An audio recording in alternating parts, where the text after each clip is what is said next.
It's pretty obvious that our health insurance systems, our healthcare system overall, is unstable.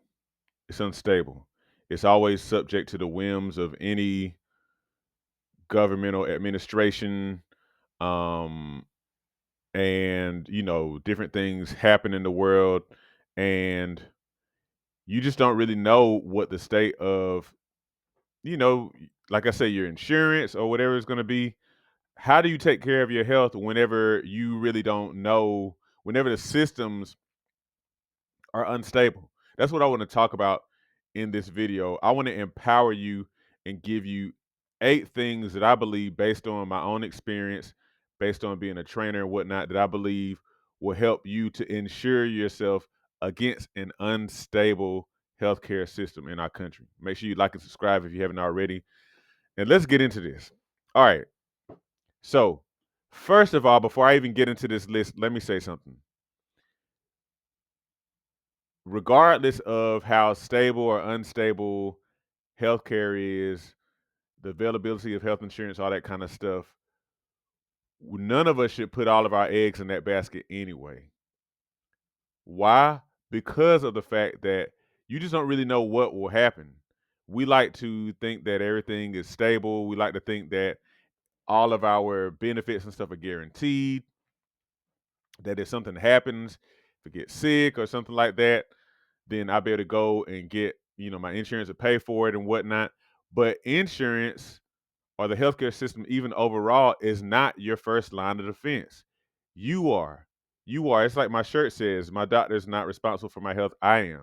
You got to remember, y'all. And that's why I made these shirts. You are your first line of defense. The person who is the most in charge of your health, or has the most control over it, not just health but well-being, is you. We as individuals are responsible for that. And I think that because of the way that our systems work, we have learned to rely so much on these systems, but sometimes it takes, instability, and just seeing that having access to different kind of healthcare and all this kind of stuff may or may not necessarily be guaranteed, or it might be harder or whatever. But you are your first line of defense. Never forget that. Now, let's go through this list I have here. First thing, go crazy on vegetables. I believe there's enough evidence, whether you're vegan, vegetarian, omnivore, whatever. I personally believe that there's enough evidence out there to point to the fact that the biggest food group for a human being to consume from, like the main one we should be consuming nutrition from, is plant foods. Now, some people don't agree with that. I think most do. Some may not, but this is like my personal opinion. If you look at vegetables, first of all, vegetables, if you think about hunter gatherers back in the day, vegetables were always going to be your most plentiful resource. It's vegetation everywhere. Okay. Whereas for meat sources and whatnot, you always had to catch it, um, you know, to have meat. Okay. And then a lot of times it might be a little harder to catch. You may not catch enough, so you might have to get small bits. Vegetables are going to be your main source of nutrition. The second thing with that is that vegetables are very nutrient dense. From sweet potatoes to brassicas, cruciferous vegetables, to other leafy greens, to onions and garlic, to squashes. All of them, the different colors, the different textures, the different varieties, are very nutrient dense. And then on top of that, for the amount of nutrients they have, they're often very low in calories too. So like you really get a big bang for your buck when you consume a lot of vegetables. Like me, lately I've been working on consuming at least 10 cups of greens a day. Um, because our vegetable food groups are very anti-inflammatory, packed with all kind of vitamins, minerals, phytonutrients, and whatnot that actually give your body what it needs. Okay, so go crazy on the vegetables. If nothing else, prioritize your vegetable consumption over grains, over meats and whatnot. And when I say go crazy on them, I mean Don't be afraid to go above and beyond. Now, I will say one thing that comes to mind is I know if you consume like certain green vegetables raw without cooking them in very, very high amounts, some people can run into having issues with their kidneys, like kidney stones or something like that. So, I'm talking about, maybe some raw, some cooked. Do your research on that, but go crazy on the vegetables because that is the main food group we need, and a lot of us really don't get enough vegetables. Second thing is, I want you to become an outdoors person. Now, I think this is an epidemic in the sense that we in our society do not get outside enough. Vitamin D is one of the main nutrient we know of that our bodies synthesize when our skin is exposed to vitamin D. It's one of the most beneficial nutrients that we have. It's very responsible for modulating your immune system, um, bone health, helping you to keep from getting sick a lot, um, protecting from autoimmunity, different things like that. And so, sunlight and fresh air are extremely, extremely important. However, most of us don't get enough. Think about the fact that most of us will get up in the morning and then we'll get in our cars. You may get sunlight through the car, but you're not actually getting some of those beneficial rays that because they may not filter through your windows. But then we go to a building, stay in that building for 8 hours, and then come out and go back into the house. You may not ever do your yard work. You might not be one who gardens. You may even intentionally stay away from the sun for whatever reason. But we need to get outside. One thing I think that we often forget is that just like the deer and the rabbits and the foxes and the birds and the trees and the grass, we actually are organic beings just like they are. Our bodies come from the earth. Okay. And so we forget that we are attached to this very same um earth as they are. Now they are always outside. We on the other hand tend to pull ourselves away from it, but we don't understand there's a lot of benefit from you just being outside. Like do your exercise session outside sometimes. Do your yard work. Pick up gardening, vegetable or flower garden, or whatever you want to do. Find something to do outside most days. Now, especially if you are somebody who lives in the northern latitudes, like, above, I want to say maybe North Carolina or something like that. This is even more important for you because there are certain times of the year that you won't be able to synthesize much vitamin D from the sun because the sun angle, whenever you're at that higher latitude, is actually such that those beneficial rays that can help you synthesize vitamin D aren't very available during like the winter months. Now, thankfully, and I'm just saying, me living down here in the southeast, I have exposure to that stuff pretty much year round because we're in the subtropics here. But don't avoid outside. Don't avoid outside. I believe that's a big reason why a lot of us are seeing a lot of the chronic disease that we're seeing. Autoimmunity, I've heard even like diabetes and stuff like that are contributed to by us just simply being inside all the time. You know, vitamin D is very protective. All right, number 3, walk. Now, there's a whole lot of different kind of exercise you can do. What I'm telling you is stuff that you can start doing today that can help to insure you against an unstable healthcare system. And walking is one of the most accessible, one of the easiest things you can start doing immediately. That's why I recommend it. Now, when I say walk, I mean you need to aim. Now, start out. You can start off small, especially if you're not used to walking a lot. But find excuses to walk. Times where you would use like the elevator. Walk, use the stairs, park further away, walk to a neighbor's house rather than taking the car. If you can manage, you might even walk to the grocery store instead of driving to the grocery store. Find reasons to walk. Take leisurely walks. Walk when you pray, walk when you need time to just think about a solution to something, or when you need to cool down from um, being stressed out or something like that. Find reasons to walk. I would, you can start out with like 5 minutes a day. But then after that, try to walk as much as you can. Aim for, even like an hour a day. It don't even have to all be in one spot, one block of time. But try to aim for an hour a day and walk, because that's going to help you to get good blood circulation. It's going to help you to keep your insulin resistance down. In other words, increase your insulin sensitivity.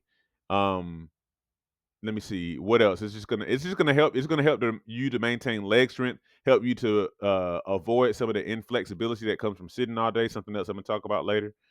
Uh, it's just a very accessible and very good overall exercise for all of us, and it's great insurance against an unstable healthcare system. All right, number 4, do something for your muscles.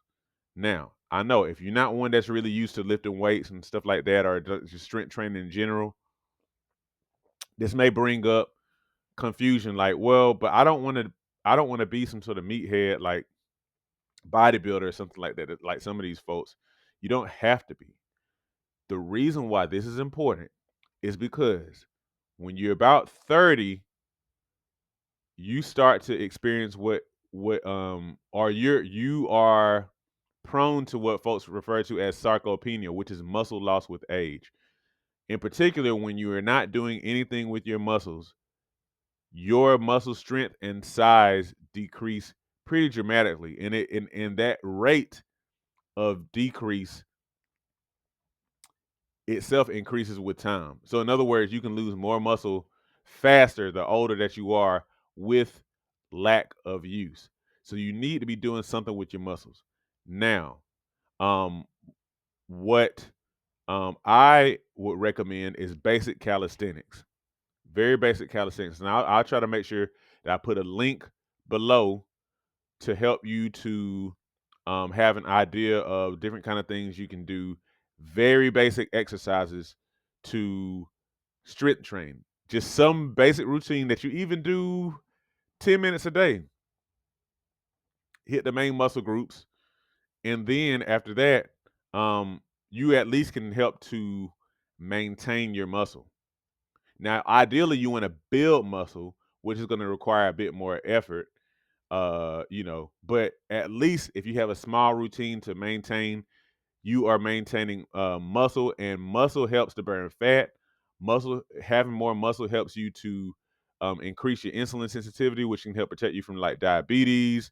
Muscle helps you to be more mobile and able to take care of yourself as you age, having good posture as you age, and the list goes on and on and on and on. Muscle is protective in a lot of ways to your health. Okay. All right. Number 5, rest. And when I say rest, I'm talking about sleep at night, enough sleep at night, as well as just kind of chilling sometimes. So like most of us probably don't get enough sleep. And I admit, like I probably get about 6 to 7.5 hours of sleep a night. My goal is to do no less than 7. Okay. So I have work to do. But if you're not getting good sleep at night, you really need to dial in and do that, because sleep is the main time that we repair. If you have a lot of nights where you don't get enough sleep, what happens is you tend to open yourself up to viral illness, and you tend also to like not really recover well from stuff physically. It makes you less mentally resilient, and just overall, it's like a real knock on your health, because again, we don't just get tired for nothing. Like our bodies have this need for sleep that we can't circumvent. Matter of fact, I think it's if you go 3 days without sleep, I want to say, like you could die. I think that's what it is. Something like that. And so anyway, we got to get our sleep. There's really no way around it for us humans. But then also rest. What I mean is, and I'm fighting to do this more and more myself, have times during the day where you just sit still, where you pray, where you don't do anything. You just relax. Like I say, you may pray, you may meditate, but rest. have a day once a week, like a Sabbath where you aren't doing anything, where you just actively rest, so to speak. When I say actively rest, I'm not talking about doing a whole lot. I'm talking about where you intentionally avoid work and chill. Vacations and stuff kind of like can be lumped into this as well. But we need that stuff. It's like what we do is, because our culture is so driven by doing a lot of work, we tend to skip over rest. And this is one of the reasons I believe that we have so many health issues in our society. But again, this is one of our fundamental needs. If you do this, this serves as a type of insurance to bolster your health, in the midst of an unstable healthcare system. All right. Number 6, do whatever you can to not sit down most of the day. Now, most of you have a desk job. You sit at a desk like I do, several hours a day. You have to work to make money. However, you also have to understand you need to move. And if you sit down, I think even 2 hours at a time, that in and of itself is detrimental to health. It's been shown in studies, and I've talked about it in previous videos. It's been shown in studies to be very bad for your health. I think people even compare sitting down for hours and hours a day to like smoking. So like you want to get up and walk and take breaks. You might get up and do some air squats, or just walk across the office to go briefly talk to a coworker or something like that. Whatever you need to do, try to walk every 30 minutes to every 2 hours, or do something every 30 minutes to every 2 hours. That also, believe it or not, may contribute a little bit to weight loss. Okay. Because again, what happens is when your body gets accustomed to not moving like that, over time, you gain weight from that. You develop insulin resistance from that. You start to get more issues with your leg muscles. I mean, with your leg, what am I talking about? Vascularity, in the sense of you need to walk to really help to pump blood out of your legs. And so when you sit a lot, this causes blood to pool in your legs, different things like that. So you can develop circulatory issues. So you really want to do whatever you can, try to walk every 30 minutes to every 2 hours, or do something so that you can not be sitting down so long. All right. Number 7. This is huge. And I know it's tough because a lot of times addiction is involved. But you need to significantly reduce or eliminate processed food. Now, this is somebody saying this who I do like, different kind of things, that I consume every now and then. I might drink a soda every now and then. I might eat some chips sometimes, candy, whatever. But these can't be the main part of our diets. If you really want to insure yourself against an unstable healthcare system, the reduction or elimination of processed food is one of the main things you need to do, period. Because what happens is we're consuming things that have a lot of harmful substances in them that do not support our health. Okay. And so we have to consume mostly healthy foods. We have to if we want to be healthy. And consuming a lot of these builds up toxins in our bodies, and it just doesn't coincide with good health. Okay? I don't know how much else to say that. I understand there's addiction. I've dealt with that. In some cases still deal with it. But it is what it is. If you want to really be healthy, you have to pay attention to this. Burgers, fries, chips, etc. can't be the main part of your diet. Last but not least, do your best and trust God. This is why I say this. Nobody's perfect. We live in a world that does make it quite challenging to make healthy choices. This is what we need to do if we want to be healthy. We have to meet our body's real needs. However, do your best. Don't stress over it, because even stressing about it could be detrimental. But trust God. And the reason why I say that is because sometimes you can be like, man, I thought I was doing okay, but then this that I'm doing wrong and that I'm doing wrong. Don't worry about that. Like when I say trust God, I mean like ask God, like pray for like a path to your best health, you know? And don't fret if you mess up, because sometimes if you mess up, that's kind of like, you know, on your pathway to doing well, if that makes sense. Um, but also the other reason why I say trust God is because, again, we never should have been trusting in like our healthcare system anyway. We shouldn't have been, because it's always subject to the whims of whoever's in office, or whatever happens in the world, and all this kind of stuff. But what has never changed is that you and I control our bodies. You and I control what we eat and drink. You and I actually control how we respond to stress. That is a constant. Control the things that you can control and dedicate yourself. We need to dedicate ourselves to doing the best that we can, growing in that every single day, because that is true insurance for health. Now, what I'm going to aim to do is put some resources based on some of what I've said in this list in the description, so that you can see and use these, because I don't want to just talk about it. So I want to give you tools that you can use to help you.